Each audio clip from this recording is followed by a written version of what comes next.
This program is sponsored by Bet's Gold Coin. Join us for family-friendly dining. Hi there, my name is Bob Borchert, coming to you from Old Town Mariposa in the beautiful downtown historic Mariposa Hotel. I have with me today a young friend, Adam Finney. Adam, welcome to the Old Town Show. Well, thanks for having me, Bob. You know, I have a lot of history. I was around when you were just a little kid. Your dad used to chase me over the hills around here a little bit. Adam's dad was a fish and game guy in Mariposa County, and I have a great passion for fishing, or used to. But he never did catch me without my license. Not that I didn't forget it once in a while. Adam, you want to tell me a little bit about the folks out here, a little bit about yourself? You went to high school here and graduated from Mariposa High. Yeah, I grew up here in the 80s and, graduated in the late 90s, or actually 2000. One of the things that I like about Mariposa so much is that you can do a lot of different things here. I think if you live in San Luis Obispo or San Francisco or whatever, you kind of have to specialize. If you're going to get into sports, that's your focus. That's all you do. If you're going to get into music, you really have to be good at it. They have a saying in LA that the guy serving you your espresso can kick your butt on your instrument. So you got to work really hard to be able to just do anything. So luckily, growing up here, I was able to play sports and develop a love of writing and literature. And I'm a teacher now, and then also getting into doing music events. Yeah. What do you teach? I teach English at the high school. All right. So you're the guy that could correct my grammar and all the ads that I do. Theoretically, yeah. Theoretically. All right. And as a high school teacher, you played sports. What sports did you play? Well, I kind of played most all the sports except for wrestling. I didn't wrestle, but then when I got older, I focused on soccer, and that's kind of what I did. After high school, I got into coaching and played a little bit of soccer and got into coaching, and been doing that ever since. And you coach a high school soccer team? Yeah, I coach at the high school, and I have some youth club teams that I'm involved with, and then I also go down the valley and do a little coaching down there on the side. Adam, I know you have another passion. Has something to do with music? Yeah, I love that smile. I got him to smile big time. When I was young, I was lucky enough to get to go actually with my English teacher, Rich Keller. His son was a good friend of mine. Keller. His daughter was a good friend of mine. Actually, all his kids were my friends. And for his son's 16th birthday, they loaded us up all up in the van, didn't tell us where we were going, and took us to a music venue that was in Merced. And we were able to see a band from Detroit and all sorts of other bands. What band was that? They were a band called The Articles. They were like a Jamaican jazz band from Detroit. I want to say 8 members. Really good band. They all went to like music school, and it was like a revival in there. They were playing kind of a cross between reggae and Motown music, and it was really infectious, and we just got into it, and we could go down there and see shows, and that was a cool thing that Merced had going for a while. And so that kind of got me interested in putting on concerts, because I found out that we had this gym of a fairgrounds and some other local venues. And then eventually I found out about a good friend, Chuck Carter's ranch. And Chuck Carter? Yeah. I know that guy. Yeah, he's a mutual friend. Yes. I used to live up by that ranch. That was a really cool thing, because I had heard that Chuck always wanted to do a concert, and I guess I was lucky enough to kind of help see that through. And he was kind enough, and I don't know what the right word is, optimistic enough to trust a 19, 20-year-old kid to pull something together with him on his own property. And we've been doing it ever since. So when we're talking about concerts, we're talking something like Woodstock, Strawberry, what's it, High Sierra? These are. That's a really good. It's a really good topic. You look at the history of rock and roll music. Everyone around the world wants to be in California, and they probably heard about some of the shows that you might have gone to even back in the 60s. And you know, everyone wants to be here. You know, it's funny, we had a band last year that played the Yosemite Music Festival called Fatso Jetson, and they go and tour Europe and play in front of 500 to 1,500 person audiences every night. And it kind of, you know, it's interesting that some kid in Sweden has an LP from this band from Indio, California, that people maybe in Mariposa or Merced or even San Francisco haven't heard of. So everyone around the whole world is looking at California as sort of like the mecca of music, and it's been that way for a long time, and there's just so many great bands, and that's always been our prerogative, is to try to bring those bands to Mariposa so people can experience them. But it's not typically like Woodstock or the big massive festivals, because I don't know, that's kind of a good question. We've been kind of pondering that question for years. What does it take to bring people? And there's no easy answer, and sometimes not getting what you want is the best thing, because I think when I was 19, if we'd have had a big audience come, we probably would have just messed it up, had some sort of problem, and gotten kicked out of town. So it's been nice that it's been slow building, and it's been centered around the people that want to come and the bands that want to come. Well, we have something going on this weekend. Yeah, we do. We have the Yosemite Music Festival, which is a modern incarnation of the old Carter Ranch Music Festival. So in that sense, it's our 14th year, but at the fairgrounds now, it's known as the Yosemite Music Festival, and it's the 2nd year. We've got a great lineup. All right. And maybe we could talk a little bit about that lineup and who's going to be playing there, and what the venue. You have camping at the fairgrounds. It costs so much to get in, a pass. Yeah, it's $20 a day. That includes camping, so $40 for the weekend, camping both nights. And I know for me, growing up, I saw the fairgrounds as like the place where football games happen, the place where the fair happened. I didn't see it as a potential festival destination. But it took a couple people from out of town sort of looking at it and going, wow, this could be the best place to have a concert we've ever seen. And then I started to appreciate it like that. And last year we were lucky enough to work with Brian Bullis and bring it back. So, you know, this year we get to enjoy the fairgrounds. People are basically, it's like a resort status during the event. So, you know, people have their camps. We ID you at the gate. So if you're over 21 in your camp, and then as you come into the festival area, you can have your own beverages. We have event staff that checks to make sure you have the 21 and over wristband.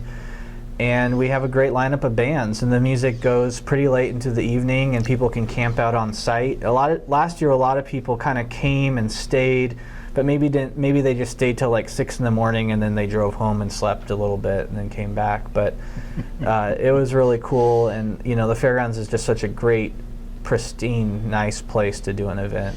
I'm also good friends with Brian as well as your dad, and he's done an amazing job making that fairgrounds the kind of venue that fits this kind of venue. Yeah, and it's already getting out. You know, he's mentioned there's a huge electronic music festival coming next June.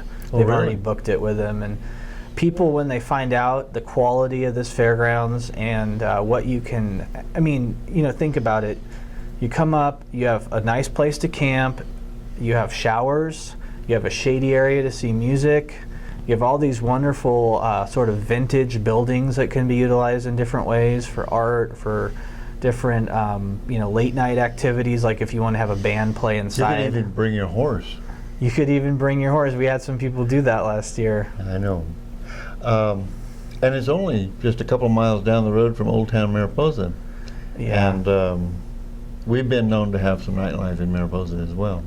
Why don't we quickly maybe talk a little bit about the bands and what it takes to, how you round this entertainment up for us? Right, it's a really good topic.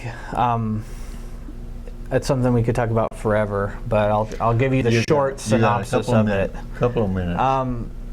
one of the ways we get bands is by kind of doing sort of a comparative analysis of other venues and other festivals like ours. So if we go to a festival like High Sierra and we see a band that's just phenomenal, maybe we try to target them. So in the early days, that was definitely how we did it. As things have gone on, even High Sierra and Strawberry, those festivals have gotten so big now that a lot of those bands, it's sort of that's a big time payday for them to do that, or it's a big career move for them to do that. So, just a fact that in the United States, between May and Memorial Day and Labor Day, I believe there are 395 festivals with an average attendance of over 10,000 people a day. Mm-hmm. So for certain bands, like, that's what they're looking to do, because they can route their whole summer around that. So for us, we try to pull some of those bands, but our event isn't at that scale, thus our revenue isn't at that scale. So we do a lot of investigative footwork. One of the best things that we've done is... Up-and-comers? Yeah, definitely some of that. We're always trying to get younger college-age bands that are just starting out on tour. But another thing we've done is we've been lucky enough to kind of come cross paths with some really good musicians. In Los Angeles, there's a guy named Vince Maroney who knows everyone, who's played with everyone. He's like the hardest working musician in Los Angeles, some people would say. And so you could just call Vince up and he could send, 6 bands up here in a heartbeat that would just, knock your socks off. And the same thing in San Francisco. Happened upon a really cool band in a bar one night, started talking with them. Turns out they share members with a lot of other bands in San Francisco, and sort of the guy who we contacted there, Phil Manley, he runs a big studio, and he plays in a band that is sort of a very historic, legendary band. So then, he has all these contacts. So he came up here with one of his side projects, as we couldn't book the big, super huge band, but all of the bands that he has played in, and I wouldn't call them up-and-coming bands, but they're just not on that massive touring circuit, right? So they're like stoked to come up and play. Phenomenal musicians, play with everybody. All we have to do is say the word, and they can connect us with, umpteen brilliant bands. So I guess if you had to put really define our process of finding bands, it would be through contacts we've developed, and through these musicians who are out there working and touring and playing. And these guys, they know people. And I sort of think back to like the 60s and sort of like in the Motown scene, how there was guys who played with everybody, played horns. We know guys like that, like Warren Hugel and Diego Gonzalez in San Francisco. They know everyone, they play with everyone. They were lucky enough to have their band come up and play with us. And same thing in Los Angeles with Vince Maroney. So where do you see this going? Are we going to be a Strawberry someday? I think that's a really great question, Bob. I think that the times have changed. This is to quote the Woodstock promoter, and they asked him why he wouldn't do another Woodstock. He said, because the times have changed and you have to change with it. And I think that's kind of happened in the 90s. You could book a band like Widespread Panic. In fact, I called them. They were the 3rd largest touring band in the nation, Southern rock band. They wanted $10,000 to play our fairgrounds. Well, do the math. If they bring 2,000 people and you charge $20 a ticket, that's a really profitable thing. But nowadays, just with the way that the festival industry has grown, I don't think that's, now you're talking a lot more money, hundreds of thousands of dollars. So I think on that sense, it's not that easy. You can't just go, hey, we'll get a couple headliners and so we'll have a 3,000 person festival here. You have to build it up with reputation, word of mouth, and understanding, like Old Town Mariposa, it's a destination, it's an experience. And when people find that, they tell their friends, and it grows sort of organically and it grows slowly. But if that happens and we're able to keep the ball rolling, I do think eventually you could see a nice, small, regional festival with just the best music possible. Because remember, we're not programming our bands. We're not going off a list of how many people they're going to bring. We're going off of hard-working career musicians who played in this industry, who are bringing us their bands or their friends' bands or maybe side projects from some major touring band, and they're going to bring us the best possible quality music. And so when people start to figure that out, that they can come here and see this eclectic mix of just brilliant music and this beautiful place, I think it could turn out to be a really unique and special thing that continues to grow. We're going to have to wrap it up here. Walt's giving me the signal, the high sign, and it's almost my nap time. When you get to be an old man. But just one more quick question. Doing a festival once a year is a big commitment out of your life. What would it be like to do this, say, once a month or on a regular schedule, so that we had an entertainment venue that ran throughout the summer? Just curious on my part. Well, I think you'd need a really great support staff, and you'd have to have a concept, right? Because you're not going to be able to compete with, what's that place, Ironstone or whatever up in Murphy's. I mean, they're able to bring the Doobie Brothers and people like that. I don't think that would really work because we don't have unless we had the venue and the infrastructure. But to be able to bring top quality bands from Los Angeles and San Francisco up here, maybe bands that are just getting a start, I think it's really doable. And it would be the kind of thing that could also help to put Mariposa on the destination map, where it's like now you get to go to Old Town, you get to see a great band in the Miners, you get to see a great band in the Gold Coin, you get to see a great band in the Hideout, whatever. But now, all of a sudden there's a sequence of things going on. And that's what I know you've done, where you've had bands every Friday night, so people know, oh, if I go down the Coin, I can see a great band.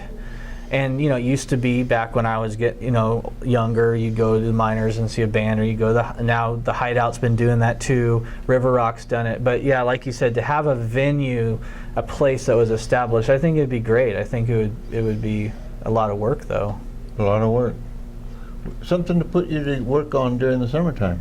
Well, I'm always good for ideas, so if you want to do something, just let me know. Brian, I really appreciate you coming over here today. I hope that folks in our town can drop by the fairgrounds and check this out. If you haven't been to the Yosemite Music Fest or to the Old Carter Ranch Festival, you have to see what goes on here. What these folks do is amazing, and the entertainment is first class. You've got some world-class vendors there too, and this is quite a show. And my name's Bob Borchard, and I'm coming to you from Old Town, and Brian and I are going to say adios.